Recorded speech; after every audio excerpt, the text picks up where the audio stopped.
start now. So the speaker is Liran Rotem, and there is the title. So thank you very much, Liran. Thank you to the organizers for inviting me, to the Hausdorff Institute for inviting me.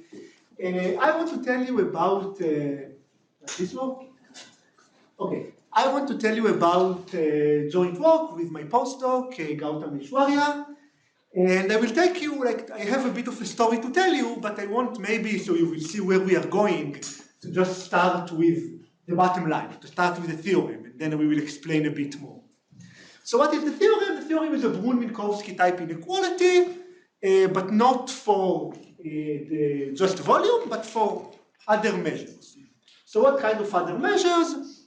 So I fix some homogeneous convex function of some degree p, and I look at the measure with density e2 minus v, up to some normalization constant if you want, it doesn't matter. And then I claim that I have this Brunn-Minkowski inequality with a power that somehow depends on the dimension and the degree of homogeneity. Here is the correct power. And the claim is that this is not true for all sets A and B. We will see a bit later that that's impossible. You cannot. It cannot be true for all A and B. You need some assumption, but the assumption has nothing to do with convexity. Oh, okay, nothing to do maybe strong, but you don't have to be convex. All you need is you need sets that are star set. For every point, the entire segment connecting this point to zero is in the body. And in particular, you know, this is very general, but one example you can take, just take the Gaussian measure that we will concentrate on. So Gaussian measure is 2 homogeneous, this x squared here, you can take p equal to 2, and you get this kind of Brunn-Minkowski for the Gaussian measure, again, only for star set. So what I want to do today is to tell you a little bit about where this theorem came from, why is it important that the sets are not convex, what is known, and what is more than the actual parameters here that I don't know that are sharp. I think the method of the proof is maybe new and interesting, so that's what I want to tell you. But before we do all of this, let's talk about classical Brunn-Minkowski inequality. So here are the definitions. We all know what is the right. I fix two sets A and B. I look at the Minkowski, well, average, because I also put some weight t. And Brunn-Minkowski says that this volume is concave, right? Volume to power 1 over n is bigger than the average of the volumes. Of course, you know, very often we write it without the weight 1 minus t and t. For the volume, it doesn't matter because volume is homogeneous, so the two things are exactly the same. I prefer to write it like this, both because I want to think about it as saying that the volume is concave, and because this is what will make sense later when I generalize it. So this is Brunn-Minkowski, and of course there are many proofs of Brunn-Minkowski. I want to concentrate on one. So, okay, maybe I should have written this slide in a slightly different order, but let me know this function, this volume by f of t. So what I want to prove is that f of t is more than 1 minus t f of 0 plus t f of 1. That's my goal. And when the sets A and B are convex, this is actually the same as saying that the function f is concave. And then you can say, okay, I want to prove that f is concave. How do I do it? Well, I can just compute second derivative and check that it's negative. What is the second derivative negative? This is exactly Minkowski's second inequality. And you can prove this directly without going through Brunn-Minkowski. For example, Hilbert did it, as I learned from the book of Bonesan and Frenkel. But the details of exactly how Hilbert did it are not very important for me today. I just want to talk about the fact that you can do it. You can look at the second derivative and prove that it's negative. But you can only do it when the sets are convex, because when they are not convex, you know, it doesn't matter how you try to prove it, it's just not true. I mean, it's not true that this function is concave in general. For me, it's always confusing. I mean, how can it be not concave? What's special about the point 0 and 1? Well, the point is that when you prove that f is concave, you use the fact that lambda a plus mu a is lambda plus mu a, which is not true for non-convex sets. And then for non-convex set, you have this inequality for the point t is 0 and 1, but you cannot plug in 3 arbitrary points. It's just not true. So, okay, I mean, there are a million other proofs of Brunn-Minkowski, even for non-convex set. But what if for some reason I really want a local proof? I want to compute second derivative and tell you that it's negative. That's what I want to do, even though it's not. So what I can do, so here is a picture, right? I have my function. I want to prove it's above this line. I can say, okay, let's find another function g that we choose cleverly, such that g is always below f. It agrees with f on the endpoint. And then instead of computing, second derivative of f, we can compute second derivative of g. Because of course, if g is concave, g will be above this line, and f is even bigger. So that's what I want to do. And the question is, okay, how do I choose this function g? So I'm going to use entropy, right? We're supposed to have some randomness in this conference. So instead of talking about volumes, I will talk about entropies. So I take, what is the entropy? So I take, okay, I will write everything for probability measures. I will not have random variables. Of course, I can think of random variables, but let's just talk about the probability measures. So I take some probability measure mu with density rho, and this is the standard definition of the entropy of mu, or the differential entropy, because I'm in the continuous mode, but I will just say entropy. And why is entropy related to volume? Why can we use it as this g from the picture before? Because of this easy fact. This is just Jensen inequality, that easy, that if mu is supported on some set A, then its entropy is bounded by log of the volume of A with equality when mu is uniform. This is where we will get this function that is always below and agree at the endpoint. Okay, but then we need somehow now to interpolate between measures instead of between bodies. So what are we going to do? Okay, so that's not what we're going to do, but maybe the first thing that comes to your mind, the first thing that came to my mind, there is a famous Brunn-Minkowski inequality for entropies, which is known as the entropy power inequality due to more or less Shannon and then formally STEM, that gives you something about the entropy of the convolution of two measures, or the sum of independent random variables in terms of the original entropies.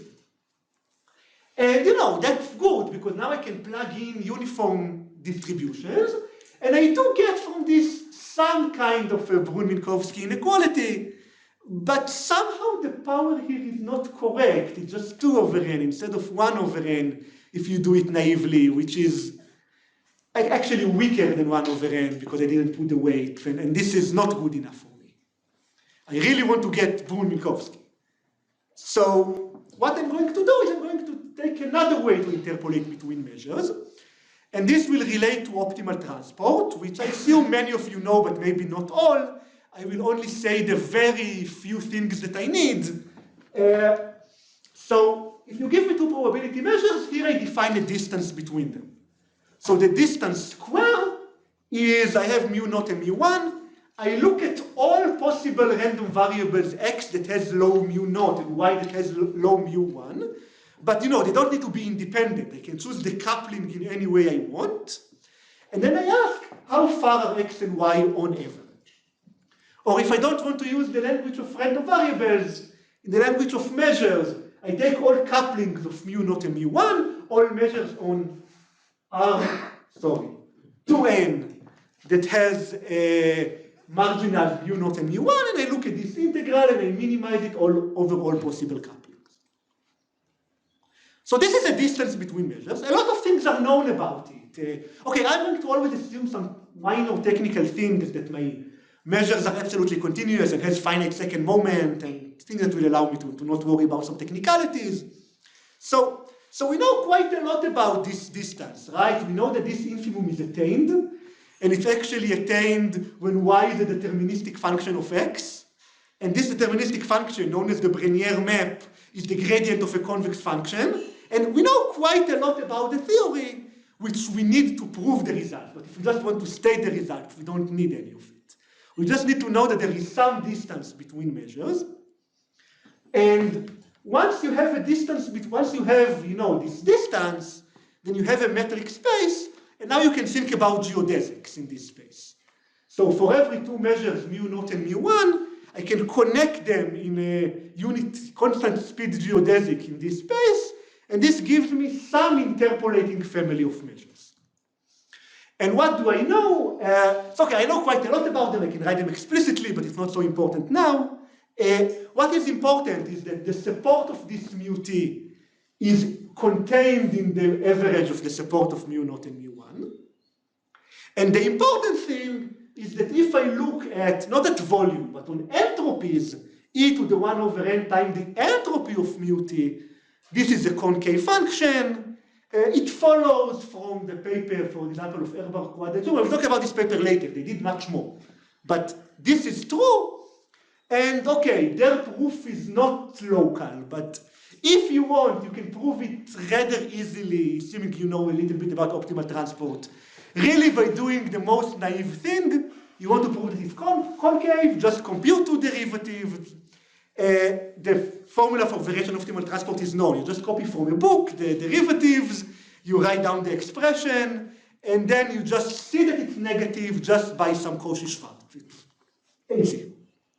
And I claim that I just gave you, right, if you combine everything I just said, I just gave you a proof of Brunn-Minkowski even for non-convex sets, right? So let's write it. I wrote it again, even though we basically said it, right? So let's say it quickly. You give me the two sets A naught and U1 that you want to prove Brunn-Minkowski for.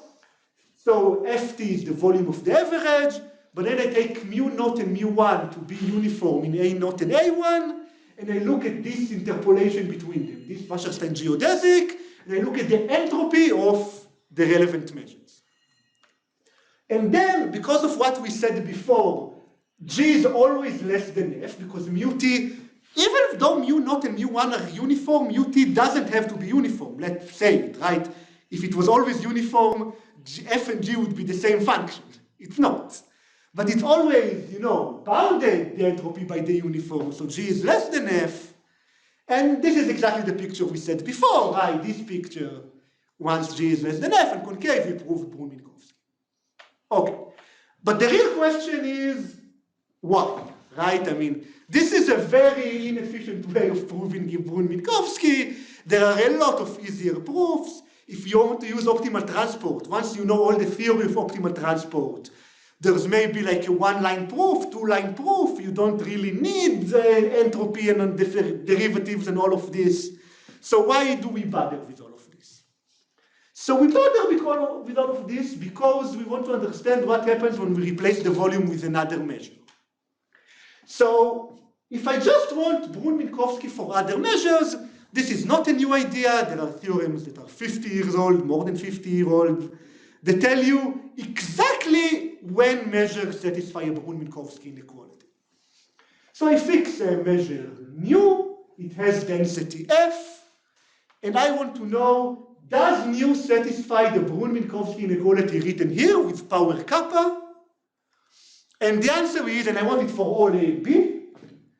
So the answer of Borel, Brashkamp, and Lib is that this happens if and only if f has some concavity property. F to the power alpha should be concave or convex, depending on the signs, whatever, for some connection between alpha and kappa.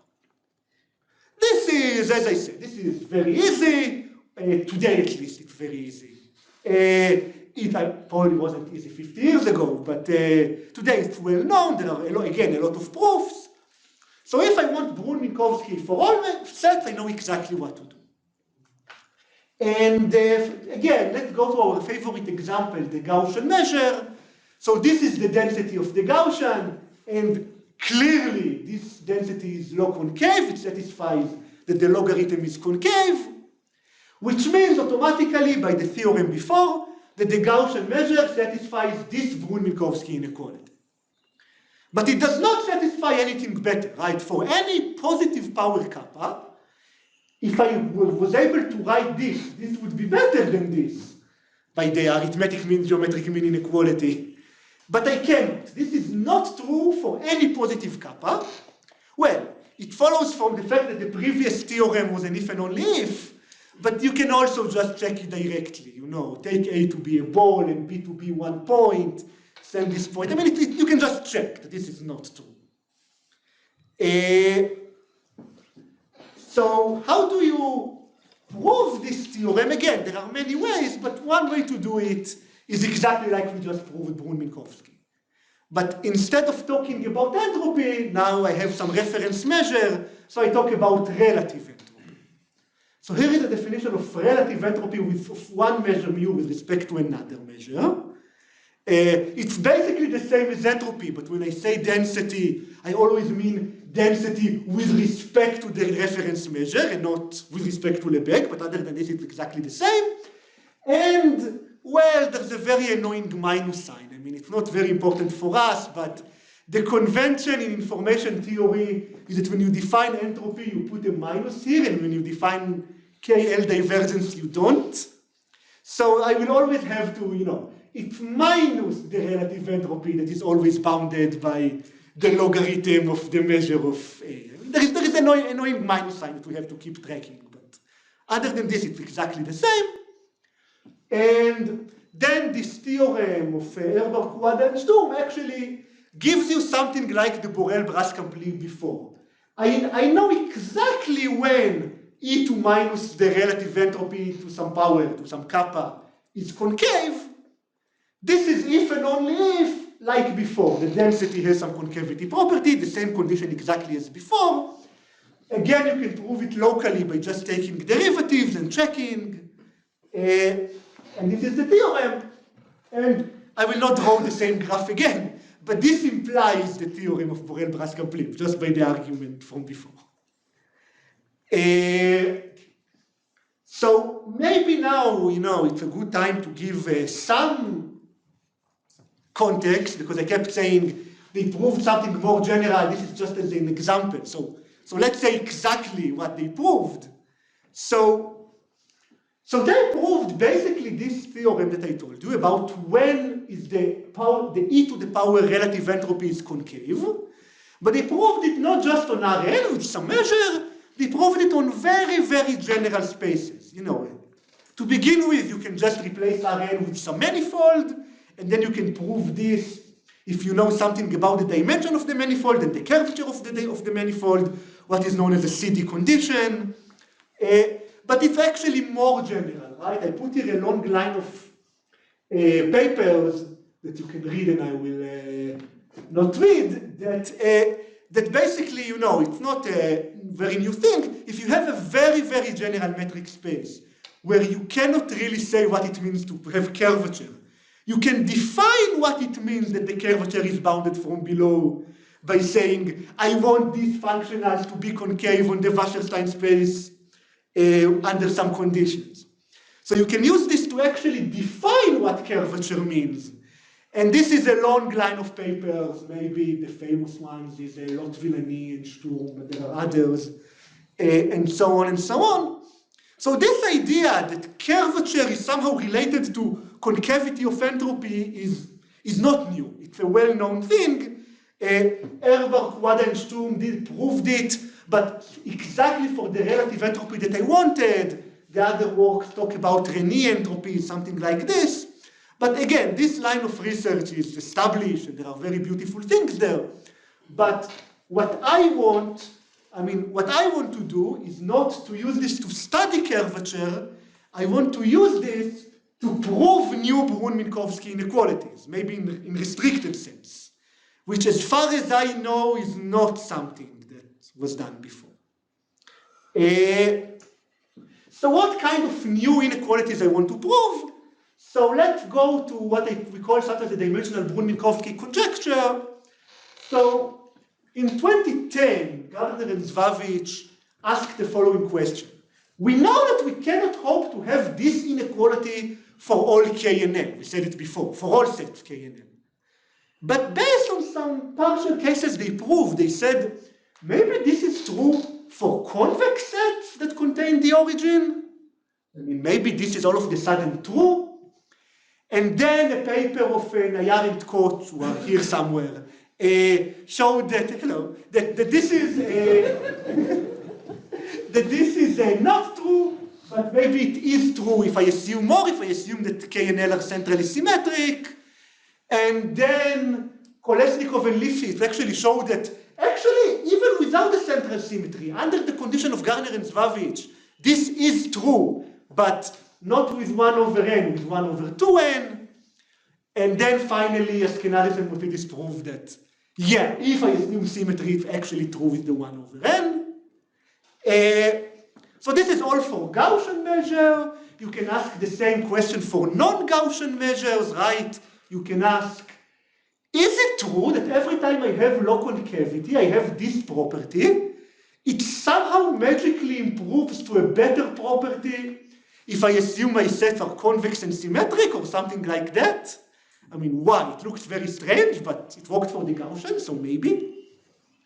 And there is a paper of Lifshitz, Marsiglietti, Nayar, and Zvavich that says that actually this is true for all such measures with the best possible exponent 1 over n, if you believe the log Brunn-Minkowski conjecture that, I believe, but up to you.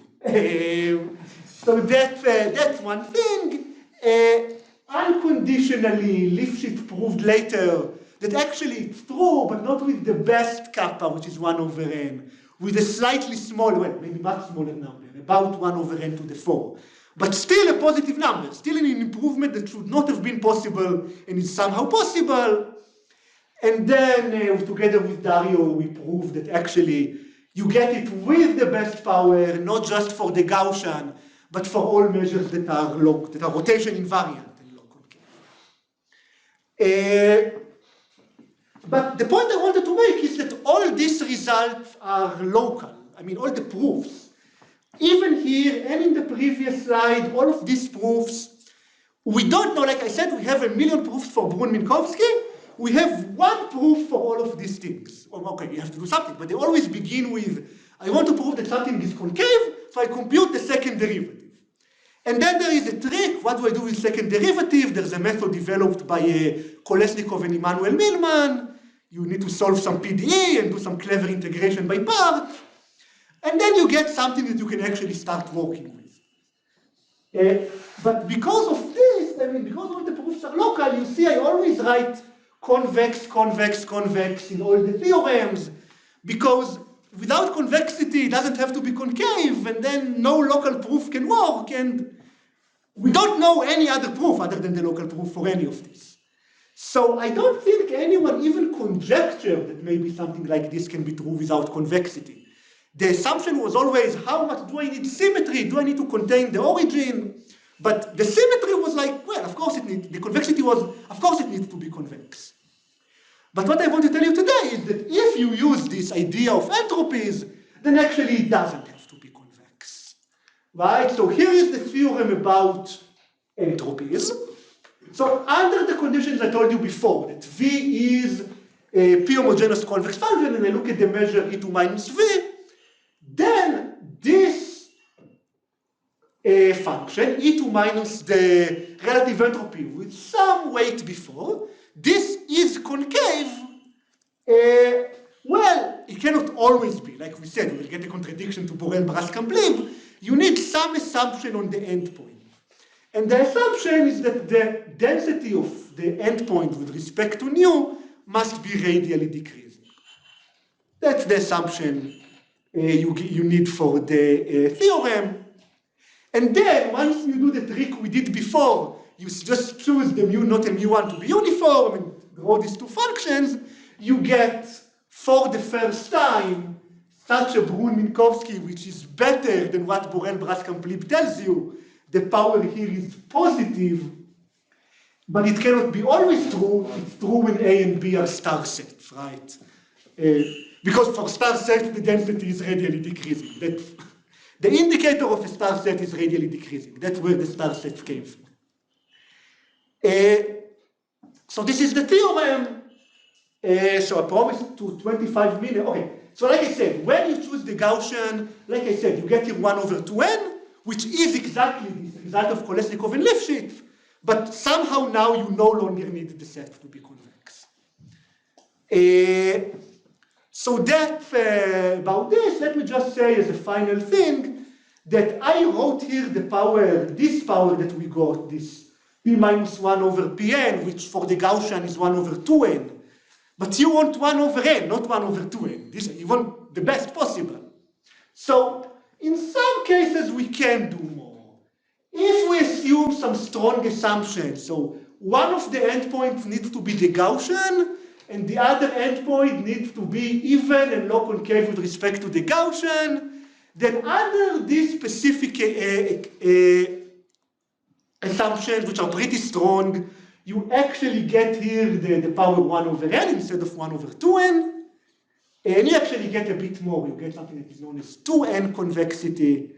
Why do you need all these assumptions? Because there are some big theorems hidden behind. You need to use Caffarelli contraction theorem and all kinds of things like that.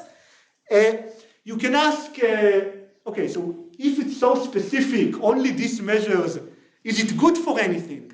So it turns out that the answer is yes. It turns out that even just this case, it doesn't give you new Brunn-Minkowski inequalities. It doesn't give you new geometric things.